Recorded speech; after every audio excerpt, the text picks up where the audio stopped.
Okay, Assalamualaikum warahmatullahi wabarakatuh dan salam sejahtera. InsyaAllah cikgu harap semua pelajar cikgu sihat. Selamat datang kepada pelajar baru. So, nama cikgu adalah Cikgu Syakir. So, last kali kita belajar sebelum pada hari ini adalah topik 4.3 iaitu kitar head. Jadi pada hari ini, kita akan sambung lagi pembelajaran kita dalam bab 4. Subtopik yang keempat iaitu persenyawaan dan kehamilan. So, apakah itu persenyawaan dan apakah itu kehamilan? So, kita akan tengok dalam subtopik inilah. Okey, jom kita start. Okey, persenyawaan dan kehamilan. So, dari sudut sains, persenyawaan ini bermaksud apabila percantuman berlaku di antara nukleus di dalam sperma dengan nukleus di dalam ovum. Ataupun secara ringkasnya, bila kita kata sperma bercantum dengan ovum lah. So, proses itu kita sebut sebagai persenyawaan. Okey. Dan apa yang terjadi selepas persenyawaan, okay, seseorang perempuan ataupun wanita tersebut akan mengalami proses kehamilan. Okay. So, kena faham, persenyawaan itu hanyalah proses percantuman nukleus dan juga ovum. So, yang 9 bulan 10 hari, yang 38 ke 40 minggu itu adalah proses kehamilan. So, kena pandai bezakan lah. Okay. Persenyawaan dan kehamilan. Okay. Yang mana sejurus selepas persenyawaan, okay, sel tersebut kita akan sebut sebagai zygote lah. Yang mana dia akan mula membesar dan akhirnya menjadi bayi lah. Dan kita akan tengok dalam proses kehamilan sebentar nanti. Okay. Okay, apa yang berlaku? Kalau nampaklah gambar yang pertama ni pun cikgu screenshot daripada buku teks lah. Okay, gambar yang pertama tu, nombor 1 tu di mana sperma berenang memasuki faras lah. Ini kita dah belajar dalam satu topik sebelum ni. Okay.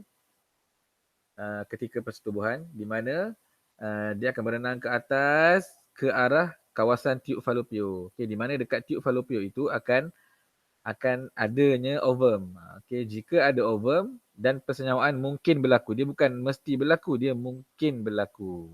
Okay. Dan jika berlaku persenyawaan, sel yang terbentuk itu akan dinamakan sebagai zygote lah. Okay, mana zygote dia akan turun ke arah uterus, okay, mengikut tarikan graviti lah, dia akan ke bawah. Okay, dia membahagi menjadi berbolas sel yang kita sebut sebagai embrio. So zygote dia membahagi menjadi sel yang lagi banyak, kita sebut dia sebagai embrio lah. So embrio inilah yang akan menempel pada dinding uterus dekat sini. So dia bersenyawa dekat tiub falopio. So persenyawaan berlaku dekat tiub falopio, proses kehamilan majoritinya berlaku dekat uterus. Okay. Majoriti berlaku dekat uterus. Okay. So kita diterangkan balik gambar tadi. Ketika dalam proses persenyawaan, sperma ni dia akan berenang lah. Dengan kehadiran ekor tu dia boleh berenang. Okey, jika ada ovum pada tiub falopio tersebut, ovum tu dilepaskan. Okey, kalau ingat lagi, kitar head pada hari ke-14 pengovulan. Okey, mungkin berlaku persenyawaan. Dan jika berlaku persenyawaan, nukleus sperma ni dia akan bercantum dengan nukleus ovum. Yang mana dia akan membentuk satu sel yang dinamakan sel zygote lah. Okey. Kemudian zygote ni dia akan membahagi. Apa maksud membahagi? Daripada satu sel menjadi dua, dua menjadi empat, empat menjadi 8, 8 menjadi 16, 16 menjadi 32 dan seterusnya lah. Sehingga membentuk satu berbolas sel yang mana berbolas sel itu kita akan sebut sebagai embrio. Dan embrio inilah yang akan menempel pada dinding uterus lah. Okey. So setelah berjaya menempel dekat dinding uterus, embrio inilah dia akan berkembang dan akhirnya dia akan bertukar menama menjadi fetus lah. So apa beza fetus dan juga manusia atau bayi? Fetus apabila dia berada dalam kandungan, belum dilahirkan. Setelah dilahirkan kita akan namakan dia sebagai bayi lah. Okay, ataupun manusia. Okay. Dan proses perkembangan di antara embrio kepada fetus itu dan seterusnya bayi, kita namakan dia sebagai proses kehamilan. Dan dia mengambil masa kira-kira 38 minggu, ada yang lama, ada yang kurang lah, bergantung kepada individu. Okay. So ini gambarannya, minggu pertama dan minggu keempat, tangan dan kaki mula terbentuk kan. Dia akan ada ekor kecil, minggu ke-7 dan hingga ke minggu ke-9 dia akan ada hidung, telinga, kita akan nampak jelaslah jari. Okay. Kemudian minggu ke-10 hingga minggu ke-19 kita akan nampak embrio yang macam berbolas sel tadi tu telah kelihatan seperti bayi. Dan pada minggu ke-10 hingga 19 inilah embrio tu mula kita panggil sebagai fetus. Okay. Kemudian dia makin menyerupai bayi lah daripada minggu ke-20 hingga ke minggu 37. Kemudian pada minggu ke-38, fetus ni kita kata dia telah lengkap lah. Dan untuk kandungan yang normal ataupun kehamilan yang normal, kebiasaannya badan fetus ni ataupun kedudukannya, kepalanya akan berada di bawah. Okay, dia akan berada di bawah. So bila lahir nanti, dia akan keluar kepala dululah. Okey, kemudian apa yang berlaku bila seorang ibu tu ingin melahirkan bayi tersebut, dinding berotot pada uterus ni, dinding-dinding berotot ni dia akan mengecut dengan kuat, maknanya dia menekan bayi tersebut ataupun lapisan yang menyeliputi bayi tersebut yang kita panggil sebagai amnion. Okey, amnion tu pecah dan bendalai ataupun cecair di dalam amnion tersebut akan dibebaskan ataupun biasa kalau kita dengar orang akan panggil air ketuban. So dalam sains, nama air ketuban tu adalah bendalai amnion. Okey. Setelah pecah amnion dan juga bendalai tersebut telah terbebas, maka fetus tersebut akan ditolak dan seterusnya keluar daripada badan. So lahirlah bayi. Okey. So ni ringkasan gambaran daripada minggu pertama sehingga minggu ke-38 lah lebih kurang.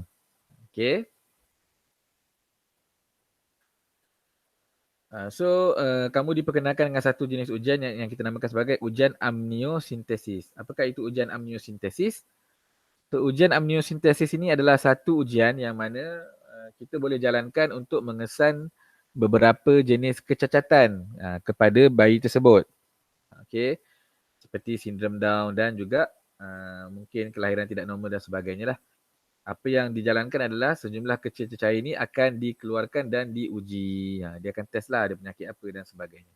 Okay. So ujian ini kita sebut sebagai ujian amniosintesis. Okay. Okay, kepentingan dan fungsi plasenta dan tali pusat. Okay. Sebenarnya yang kita maklum, embrio ni dia akan membesar dan berkembang dalam satu pundi ataupun satu kantung lah. Yang mana bayi ataupun fetus ini akan dikelilingi oleh satu membran ataupun lapisan yang kita kenal sebagai amnion lah, amnion. Okay. Dalam amnion akan ada bendalai lah, yang mana bendalai ini bertujuan untuk melindungi fetus. Okay, so ini gambarannya. Okay. So bahagian lapisan paling luar ini adalah dinding uterus, tempat mula-mula embrio menempel tu. Okay. Kemudian lapisan kedua ni adalah placenta. Lapisan yang ada garis-garis ni selepas daripada dinding uterus adalah placenta. Kemudian lapisan ketiga yang nipis sikit ni adalah amnion lah. Okay. Apakah itu dinding uterus? Dinding berotot, tempat embrio menempel dan sebagainya lah. Placenta ni pula adalah terbentuk daripada tisu ibu dan juga tisu embrio gabungan lah. Di mana dekat placenta inilah akan berlakunya tempat pertukaran nutrien, makanan. Okay. Oksigen, okay, karbon dioksida, bila bayi itu bernafas dan sebagainya, bahan kumur dan sebagainya. So semua itu berlaku dekat placenta lah. Okay. Amnion ni pula, dia adalah membran ataupun lapisan yang membentuk pundi macam kantung lah. Yang mana dia akan melindungi fetus tersebut. Okay. Kemudian fetus ni adalah embrio lah, embrio yang membesar menjadi fetus. Bendalai amnion adalah cecair di dalam membran amnion tadi lah. Dia macam cushion lah, seolah-olah kalau kita letak sesuatu benda dalam air, kalau berlaku gegaran, dia tidak akan terus terhentak kepada dinding lah. So dia akan bergerak lebih perlahan. Okay. Kemudian kamu akan nampak tali pusat. Okay. So tali pusat ini adalah tiub yang menghubungkan di antara fetus dengan placenta tadi tu. Tempat berlakunya pertukaran gas, makanan dan sebagainya lah. Okay, di dalam tiub tali pusat ini akan ada salur darah. Yang mana dia akan mengangkut darah lah daripada ibu kepada fetus dan daripada fetus kepada ibu balik lah. Okay, so itu adalah fungsi-fungsi placenta, tali pusat, dinding uterus, bendalir amnion dan juga amnion itu sendiri. Okay. So tamatlah subtopik 4.4. So dalam subtopik ini kamu lebih diperkenalkan dengan apakah itu persenyawaan dan apakah itu kehamilan, dan kamu kena membezakanlah apakah itu proses persenyawaan dan apakah itu proses kehamilan. So insyaAllah dalam next topik ataupun next subtopik kita akan tengok faktor-faktor yang akan mempengaruhi perkembangan fetus dan juga bayi. So Cikgu harap semuanya faham. Cikgu berhenti di sini terlebih dahulu. Assalamualaikum warahmatullahi wabarakatuh.